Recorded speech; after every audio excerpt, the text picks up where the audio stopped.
nyakubahwa guverineri w'intara y'Amajyepfo, umuyobozi wa kaminuza, abayobozi b'uturere, abarimu, abanyeshuri, muraho ni amahoro. Nagira ngo ntangire mbifuriza umwaka mwiza, ntabwo turagera kure cyane yawo. Umwaka mwiza w'ibihumbi 2024, bifuriza kuzawugiramo amahoro, imigisha, intsinzi, ibyiza byose bishoboka. Ndabifurije.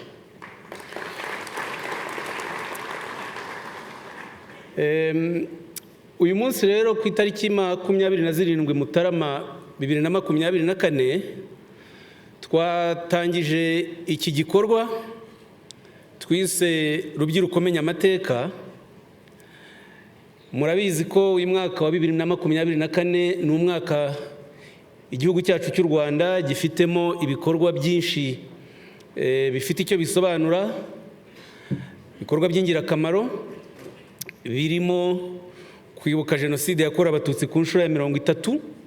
Igikorwa tuzatangira ku itariki 7 Mata, murabimenyereye. Hari igikorwa cyo kwibohora nanone ku nshuro ya 30. Ibyo birajyana no kwibuka, kuko kwibohora nibyo bisoza ihagarikwa rya jenoside.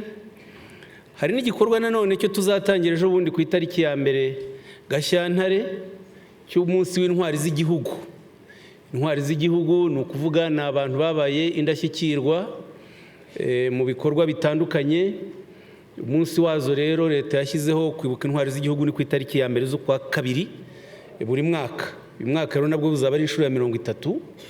Nawo ni umunsi ngira ngo mbakangurire kuzitabira, kugira ngo n'ibyo bikorwa by'intwari z'igihugu mubimenye kandi munabyigireho. Uyu mwaka kandi ni umwaka tuzitorera umuyobozi w'ikirenga, nyakubahwa perezida wa repubulika wacu. Ku itariki 15 Nyakanga 2024 hazaba amatora ya nyakubahwa perezida wa repubulika. Nkaba akari ku mutima wanyu ndakazi, siniriwe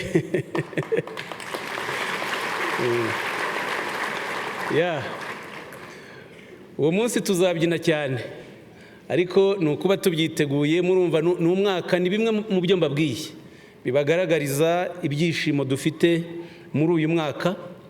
Nubwo hari ibihe nyine bigarura agahinda, bigarura akababaro, ibihe bya jenoside bitwibutsa amateka mu Rwanda rwanyuzemo, ariko hari n'ibihe byiza by'ibyishimo byerekana kongera kubaho k'u Rwanda.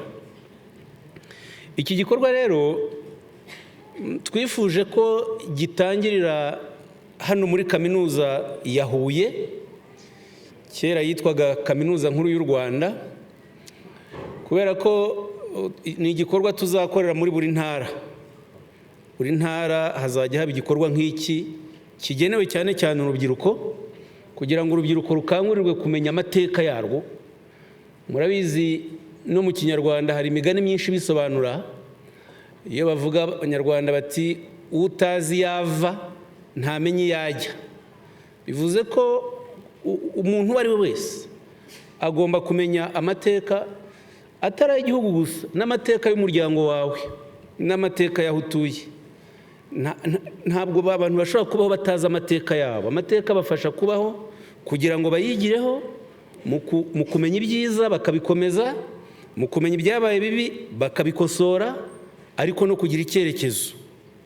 Ni ngombwa rero kumenya amateka buri wese, ntabwo ari u Rwanda gusa. Abanyarwanda bakongera bati utaganiriye na se ntamenye icyo sekuru yavuze. Ibyo birabereka ko amateka n'umuco ni ibintu bigenda biba uruhererekane. Kandi ikindi ni uko buriya igihugu cyose kugira ngo gikomere, n'abantu bose kugira ngo bashobore kubaho kandi babeho neza biyubashye, ni uko babaho mu muco. Umuco kandi ugira indangagaciro. Iyo tuvuze ubutwari, ishyaka, gukunda igihugu, umurava, aho tuvanye mu muganda mwabibaraga ngo dukorane umurava tugere gute? Ntimwumva se? Umurava ni indangagaciro. Iyo ukoranye umurava ugakorana ishyaka, gutera imbere birashoboka. icyo ni indangagaciro y'umuco. Igihugu rero cyose iyo kitubakiye ku muco wacyo kirazima. Iyo tuvuga rero ngo rubyiruko menya amateka, ni ukugira ngo bibafashe kumenya izo ndangagaciro z'amateka yacu y'igihugu cyacu, ariko mumenye, ubwo ngiye kuza kuri hano nyine kaminuza ya Huye, mumenye n'igihe periyode indangagaciro z'umuco nyarwanda zishwe. Hari igihe indangagaciro zishwe, zo tuzi zose nziza, kuba inyangamugayo, kuba intwari, kuba umunyamurava, ibyo byose hari igihe byishwe, kandi igihe kirekire, igihe kigera ku myaka irenga imyaka 35. kandi izo ndangagaciro zicwa n'abantu bize, abantu bize kaminuza, nkatwe bantu bize bagombye kuba urumuri rw'abaturage, nk'uko intego y'iyi kaminuza yabivugaga n'icyo gihe, aho kuba urumuri rwa rubanda, aho kuba urumuri rw'abaturage, babigisha kwica, babigisha ibibi. Ariko mwebwe mufite amahirwe akomeye, kuko ibi tubabwira nk'ababibayemo, nk'ababizi. Mwebwe mwavukiye mu gihugu kiyobowe neza, mwavukiye mu gihugu kibigisha ubuzima, kibigisha izi ndangagaciro. Ni amahirwe rero mutagomba gupfusha ubusa, Iyo tubabwira ibibi abakuru bakoze, ntabwo tuba tubabwira ngo mubyigane, ntabwo ari byo, ntimugomba kubyigana, ntimuzanabyigane. Hari umuhanzi wabaga hano, Rugamba Cyprien, yarimbaga indirimbo yitwa Ntumpeho, indirimbo nziza cyane, Ntumpeho. Ngo nimucyo twambarire kubimena, jyewe ubu nahisemo nzatwaza n'imbere, nushaka unkurikire mu runana rw'imihigo, turishinge turahire yuko tuzahora dukunda ibyiza, ubutabera n'amahoro, urukundo n'ubupfura, ubukire bwanga, ibyo ndabugaya ntumpeho. Murabyumva?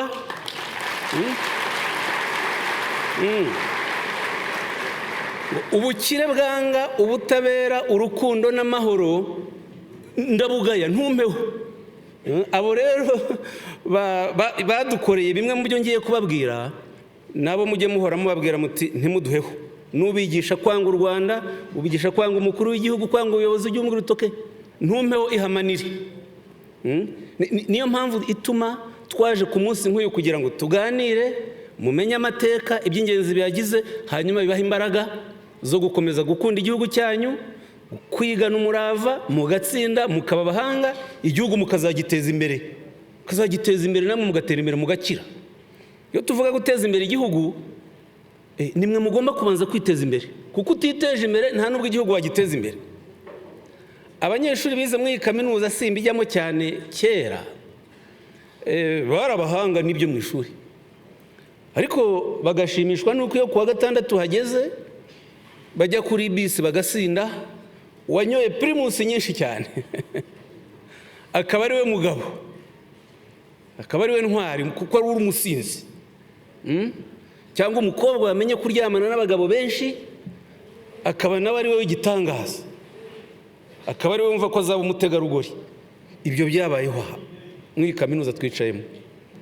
Ayo mateka ariko kugira ngo munayumve, abo bakoze ibyo, buriya ikibazo kinini cyabaye, nabo ni victime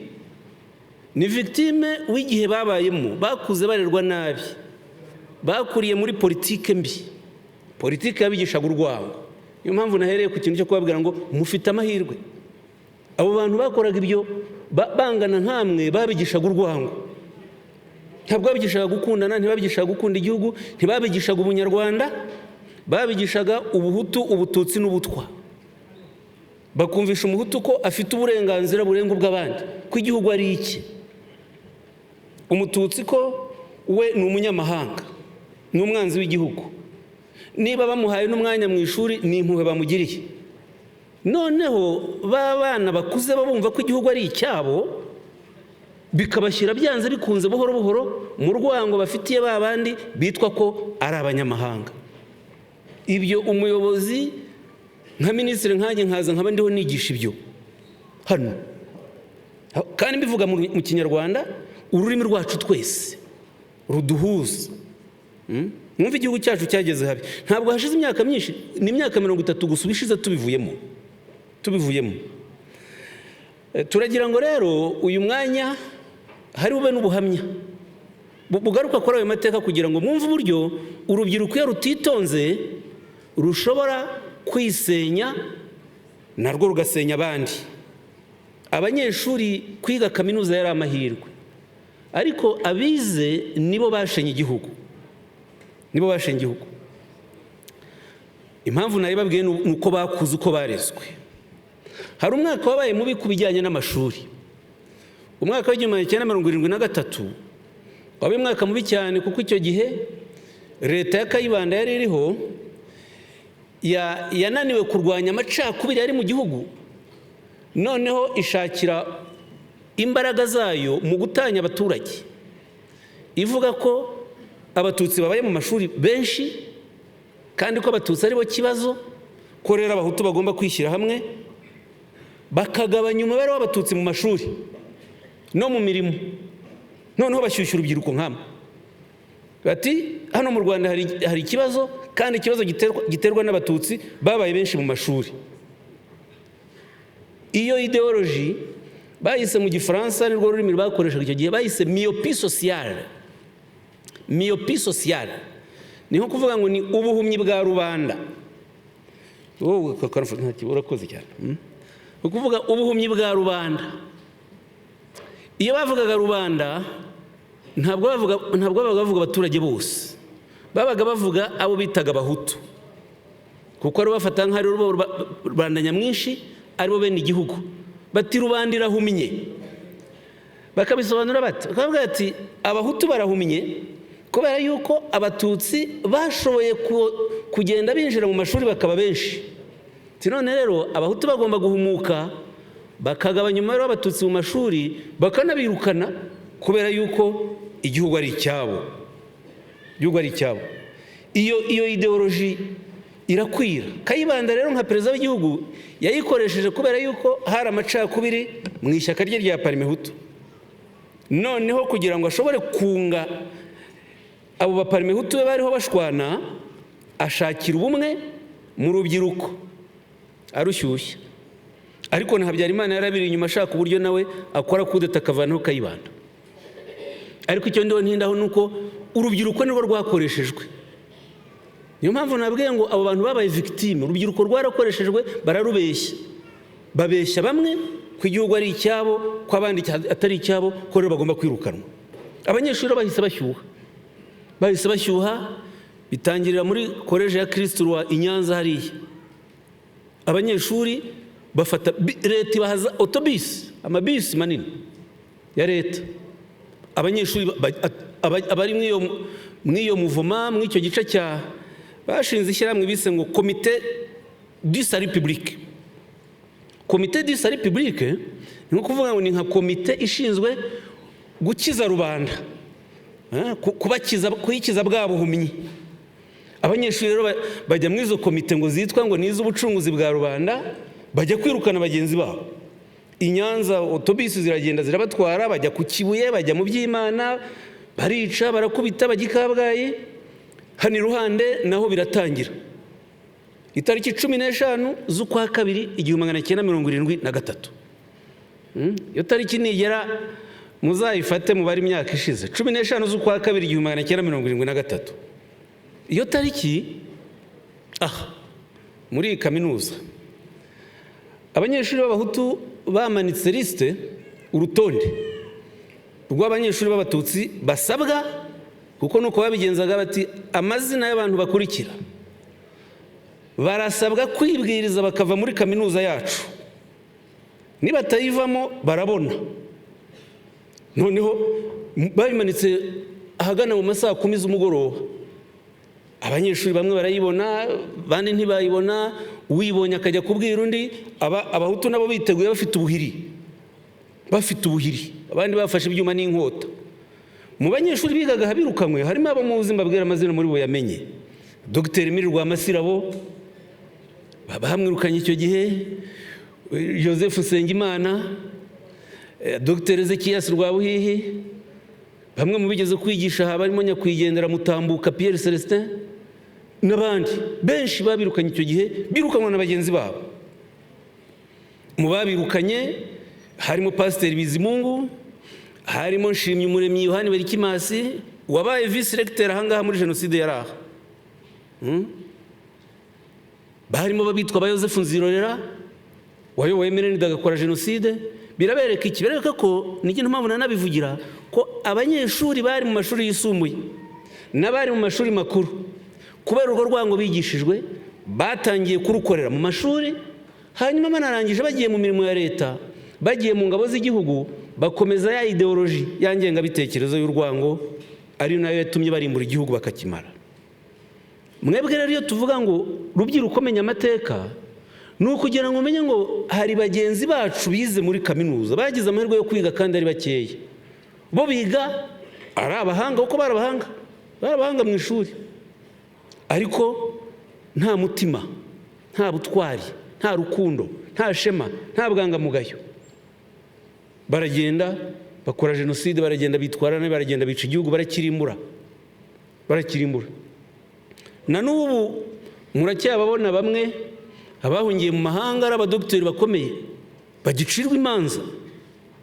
Dr. Sostene Munyemana yari umuganga, akaba n'umwarimu muri kaminuza hano mu ishami ry'ubuvuzi.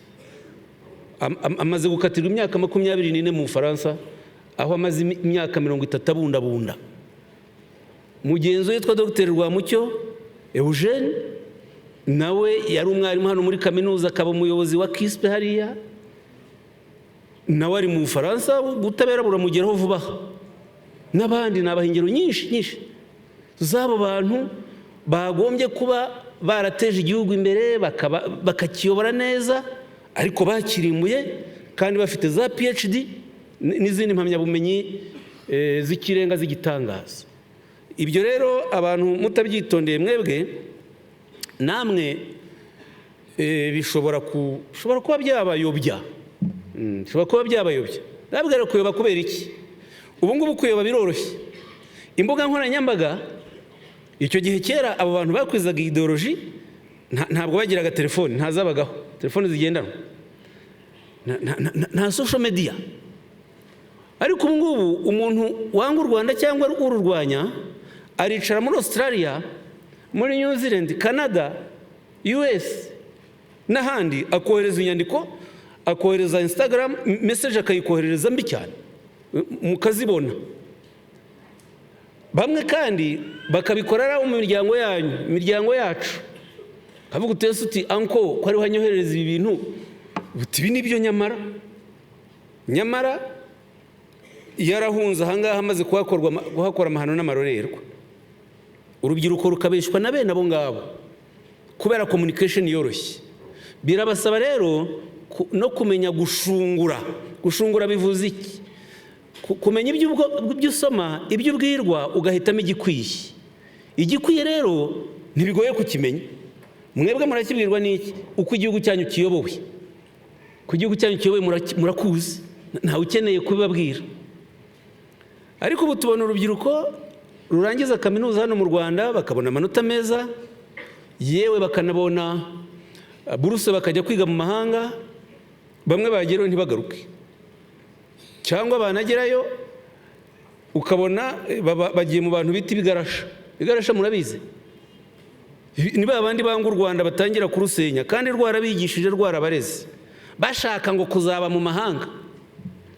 Ejo muri nyakubahwa Perezida wa Repubulika yarabibukije ku mushyikirano hagati no kujya kuba mwayo mahanga, buryo byiza ni ukuba iwanyu. Kwa mahanga yakurambe barakwirukana, kandi akwirukana gusubiza iwanyu aho wavuye aho uvuka. Niyo waba uhanga uhagira ute baraguhambiriza usubira iwanyu. Hari n'abavuye hano bakoze jenoside bahungira muri ayo mahanga bibwira ko ubutabera butazabageraho, baragenda bacirwa imanza iyo bari mu mahanga, jenoside irabahama, barahanwa, barangije ibihano babahambiriza indege bati musubire iwanyu mu Rwanda. Ndabahingere bigira inkuru nyinshi ishobora kuba. Hari umusirikare wari majoro witwa Bernard Ntuyahaga. Uyu munsi ndavuga abantu babaye Butare gusa Huye. Ntuyahaga yayoboye ikigo cya gisirikare kiri hari Ingoma. No muri jenoside yari ahari uretse ko bamwimuye gato agasubira i Kigali. Ntuyahaga niwe wishe, ari mu bayoboye abishe abasirikare b'Ababiligi bari muri ka Kigali n'abandi barindaga nyakwigendera Madame Agathe Uwiringiyimana.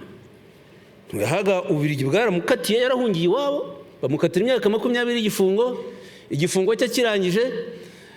Abazungu barareba bati uyu mujenosideri ntitwamuhamana natwe ntawamenye ibyo azadukorera, ataryo uvuka he, ati ni mu Rwanda, barahambira baramuzana, ariko arwana ati ningerayo bazanyica. Ariko yaraje, u Rwanda baramwakira, nkwarangije igihano cye, nta rundi rubanza yaciriwe, ubu ameze neza i Kigali, hari mu mahoro, nkwarangije igihano. Nibwo bwiza bw'u Rwanda, buragorora.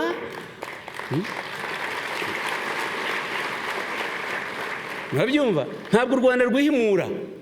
Urwo ni urugero. Ntuyahaga muri 73 yigaga muri college yitwaga College Officiel de Kigali. Ni hariya hari yahoza atubwira rector ngo ni Ingirabuturo. Ni hari college ya economics. Yari ishuri naryo ryiza, ishuri ryiza ry'Abasuwisi. Ariko muri 73 abanyeshuri nabo bafata abatutsi barabica, abandi barabirukana. Ntuyahaga yari mwabo. Mwumve 73 aricara nirukana abatutsi muri Koke, College Officiel de Kigali. 94 rageze agiye kwica n'abazungu. Ubu abara bitangiye ari mutoya. Niyo mpamvu ari zinangaciro mugomba kuzitangira muri muto. Undi ndabaye byiri gusa. Ikitwe FDLR cyo murakize. FDLR murayizi n'ibyo ikora muri Kongo, igizwe n'abantu basize bashize igihugu, bakoze jenoside mu Rwanda, n'ubu muri Kongo birirwa bica abantu bashaka no kugaruka mu Rwanda gukora jenoside. Ifite n'abayobozi ba gisirikare bari aho mu mashyamba ya Kongo, ariko ifite n'abandi ngo bari mu rwego rwa politike. Abo rero harimo babiri, umwe avuka hano mu karere ka Gisagara witwaga Inyasi mu Rwanashyaka, niba atari Huye. Mu Rwanashyaka we yarapfuye, yaguye muri gereza mu Budage. Yongeye mu Budage, Abadage nabo baramukatira imyaka 15 y'igifungo, agwa muri gereza azira kuba ari umuyobozi wa FDLR no kubashyigikiye akorana na FDLR, ayoboye ubwicanyi kandi abuyoboye ari mu Budage. Wari umwungirije rero we yitwa Stratoni Musoni, yakatiwe imyaka 8, arayifungwa, arayirangiza. Abadage nabo babonye ayirangije bati ariko uyu muntu uyobora ibikorwa by'iterabwoba n'ubwicanyi muri Kongo ari hano mu Budage, twebwe ibyo azadukorera twabimenya, dutereka tumusubize iwabo mu Rwanda. Nawe baramuhambiriza, azarwana avuga ko bamwica, azagera i Kigali, Rwanda ruramwakira, ubu nawe ari mu Rwanda mu mahoro. Naba ingero nyinshi nk'izabo ngabo. Rero ubwo mbaheza ngero kugira ngo mbereke ko inyota yo kujya mu mahanga ni nziza, nta kibazo. Kujya mu mahanga guhaha ubwenge, kujya mu mahanga guhaha ibyo twe tudafite. Ariko wamara kubibona ukagaruka iwanyu ugakorera igihugu. Ariko kandi wanahagera ntiwitandukanye n'igihugu, ntube umwanzi w'u Rwanda, ntugende ngo abantu bari negative bagushuke bakubeshye. Iyo ni risk urubyiruko rugira. Icyo rero muzakirinde. Hano mu rwego rwa politike, aka ni akarere y'intara yatangirijwemo ibikorwa bya politike mbi. Iyi politike yo kwigisha urwango yatangiriye mu majyepfo cyane hakurya y'Isave, itangirwa n'umuntu witwaga Gitera. Gitera izina mujya muryumva, ni umuntu washinze ngo amategeko 10 y'Abahutu. Itegeko 10 y'Abahutu abanyuza mu ishyaka rya politike yise aprosoma. Iryo shyaka rero ryigisha ko abatutsi ngo kubana nabo ari nko kubana n'igisebe cy'umufunzo n'ibindi, urwango rubi cyane. Bivuze ko rero ayo mateka yagiye akurikirana n'abana be, abaturanyi, abantu bakuriye mu ideoloji. Aho mu majyepfo hagiye harangwa n'ibyo bintu. Bon, iyi kaminuza nahoze nyibabwiraho nayikomeje. Abaganga agenda nkomeza ku ngero zimwe na zimwe, sindambirana cyane muhumure. Abaganga ubundi biga kuvura, namwe murimo biga ubuvuzi. Kuvura uvuga kurengera ubuzima. Ariko muri uyu mujyi wa Huye, umujyi wa Butare, niwo wari ufite umubare w'abaganga benshi mu Rwanda. Muri 1994 ntabwo twari dufite abaganga barenga 100. Abantu bize medicine bari bakeya kubera ko bigishaga bake. Ariko abagera kuri 40 bakoreraga hano mu uyu mujyi wa Huye. Bitaro bikuru bya hano bya CHUB, ibya Kabutare, muri abo baganga hafi 3 bya 4, ni ukuvuga 26 bakoze jenoside, barakatirwa. Bamwe bakatirwa bari hano, abandi badahari.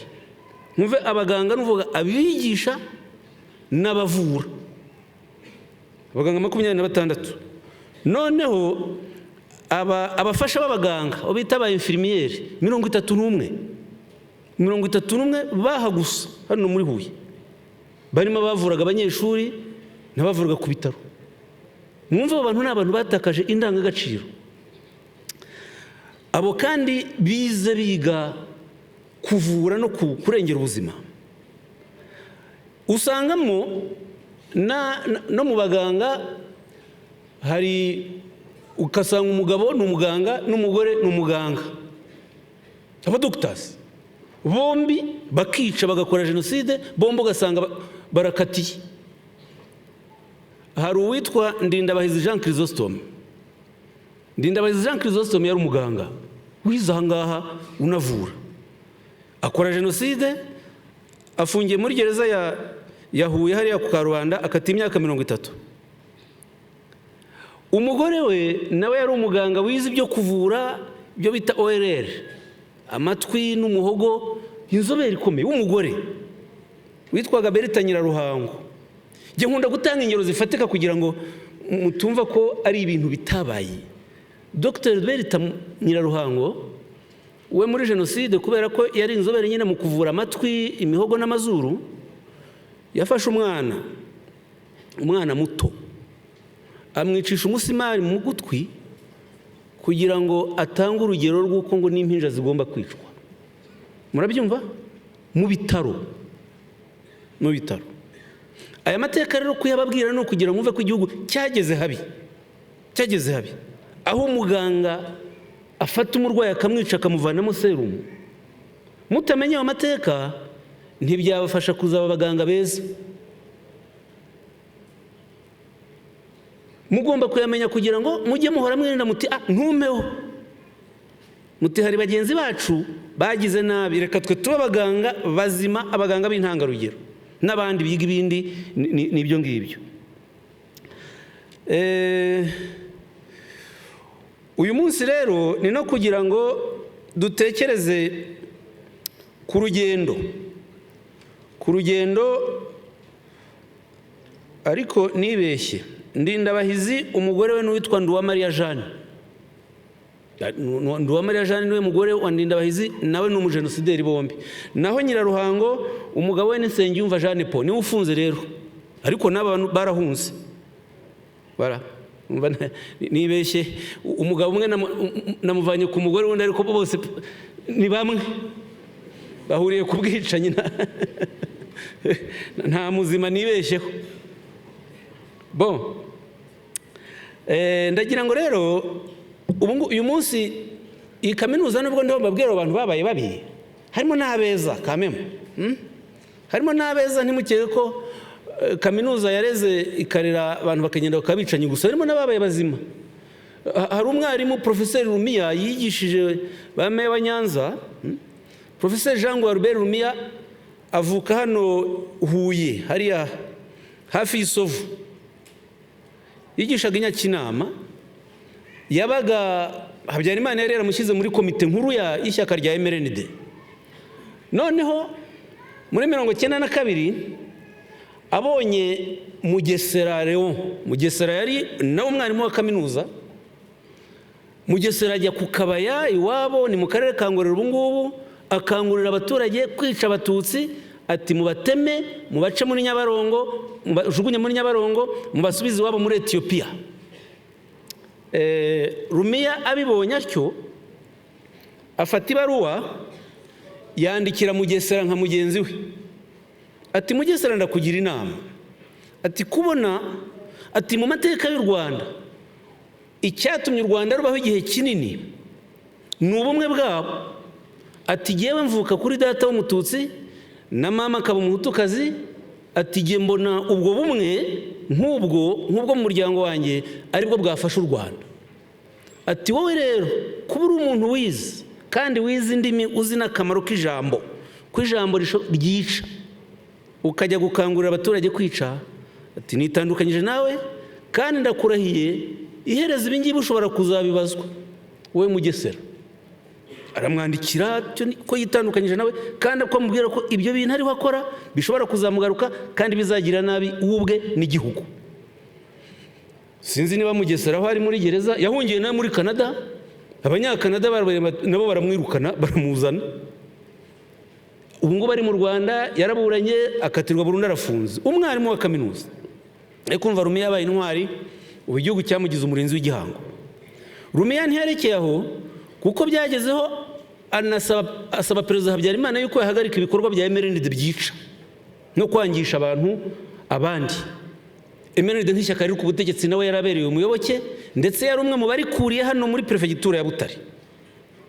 Habyarimana arabyanga, abyanditse Rumiya nawe yaramwandikiye, yandikira Perezida wa Repubulika. Kwandikira Perezida wa Repubulika icyo gihe ntabwo byari ibintu byoroshye no kumutinyuka. Aramubwira ati ndakwandikiye we Habyarimana ibiriho ukora byo kwicisha abaturage, ati sinshobora kuba mu ishyaka ryigisha abaturage kwica abandi. Ishyaka rya MRND ndisezeho, ati n'ikarita yaryo ngiye ndayiguhaye. Karita arayimusubiza mu iyo baruwa. Nkumva habayeho n'abantu b'abagabo nka Rumiya. Bene abo rero mujye mubigiraho, mujye mwiga abandi babi mubamenye, ariko nabo babaye beza n'ubwo ari bakeya nabo mubamenye, ibyo bikorwa byabo bibayobore.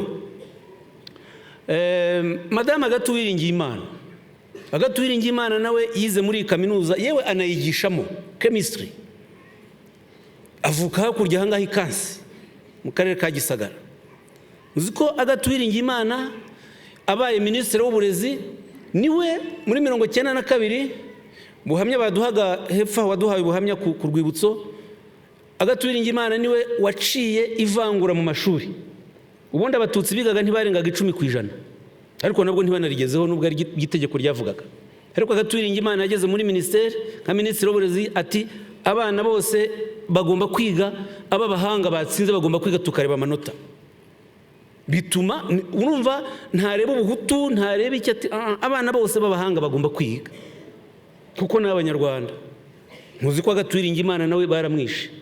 Nawe rero ni urugero rwiza rw'umuntu watanze, wagaragaje ubutwari budasanzwe. Muzi ko ubu ngubu ari no mu ntwari z'igihugu.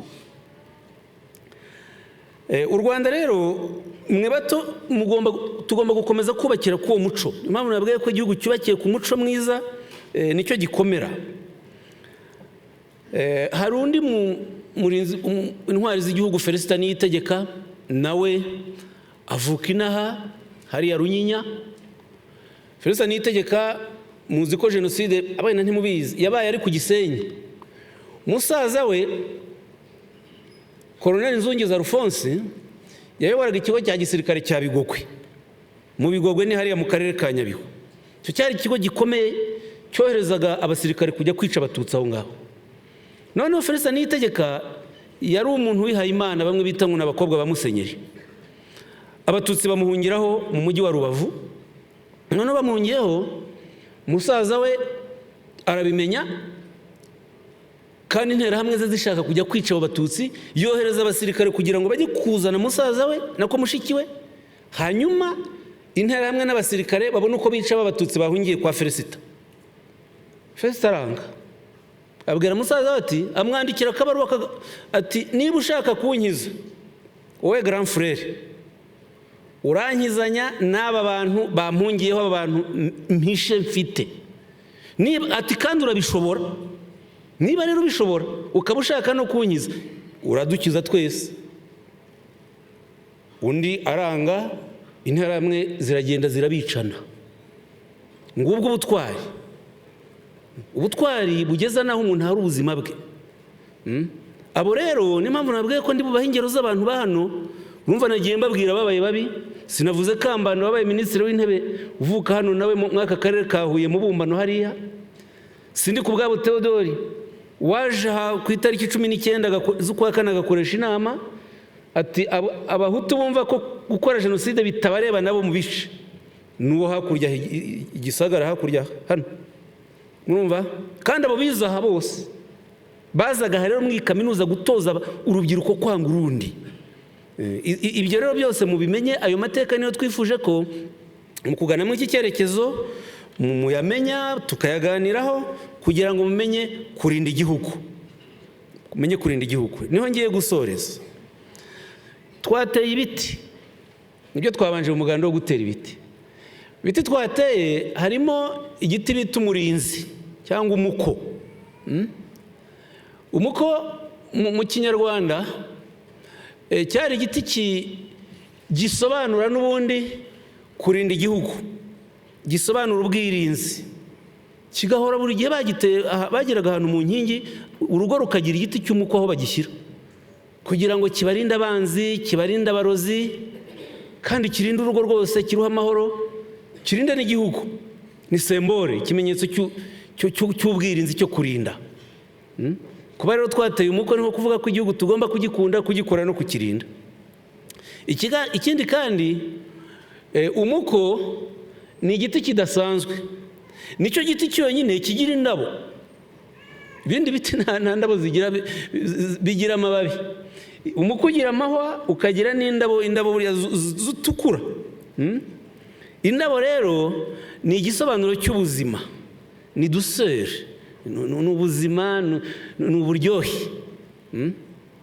Ikindi giti abanyarwanda bakundaga ni umuvumu. Umuvumu nawo cyari igiti gisobanura byinshi mu muco no mu buzima bw'abanyarwanda. Umuvumu wavagamo ingobyi bahekagamo abana. Umuvumu wakorwagamo ubwato bukoreshwa kwambutsa abantu. Nabyumva? Umuvumu wavagamo umuvure, bengeramo ikigage, bengeramo ibitoki bikavamo urwagwa. Umuvumu wavagamo isekuru bakayikoresha mu gushaka ubugari, mu gushaka ifu, ibyo byose. Urumva rero igiti gifite akamaro kanini mu buzima bw'u Rwanda. Iyo duteye igiti nicyo bisobanura ko turiho twifuriza u Rwanda amahoro n'ubuzima, kandi igiti koko kizana umucyo, kizana ubuzima, kizana imvura, kirinda ubutaka n'ibindi. Turashaka rero yuko kuzageza mu kwezi kwa 4 mu gihugu hose tuzaba twateye ibiti birenga miliyoni. Ibiti birenga miliyoni byibutsa umubare w'abatutsi bishwe, bambuwe ubuzima bazizwa ko ari abatutsi. Hishwe mu gihugu abatutsi barenga miliyoni. Ntituzi neza umubare, ariko tuzi ko barenga miliyoni, biganjemo urubyiruko. Turagira ngo rero aya mezi asigaye tuyaharire ibyo bikorwa bya resilience, kuvuga ngo tuzibuka icuraburindi, ariko tuzatera ibiti birenga miliyoni byibuka za nzirakarengane z'abatutsi zarimbuwe, zirimo abana, urubyiruko rwinshi, ariko dushimangira ubuzima. Ariko ibyo biti birenga miliyoni bivuga.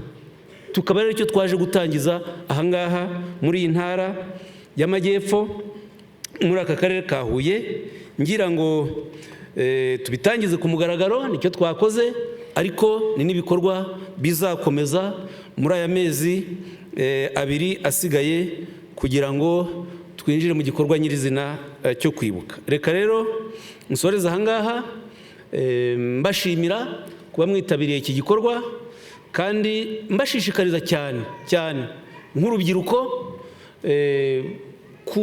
gukomeza iyo ndangagaciro yo gukunda igihugu. Irakomeye. mubanze mutsinde, nicyo musabwa cyane cyane masomo yanyu muyatsinde neza, ariko munige kuba abanyarwanda buzuye, kuba abanyarwanda bazima, barangwa n'indangagaciro, barangwa n'ubwangamugayo, barangwa n'icyiza icyo ari cyo cyose, kugira ngo muzashobore icyo cyerekezo, nicyo kizabafasha kuzaba abagore n'abagabo bahamye, bibereye ubwabo kandi banabereye u Rwanda. Ndabashimiye cyane, murakoze.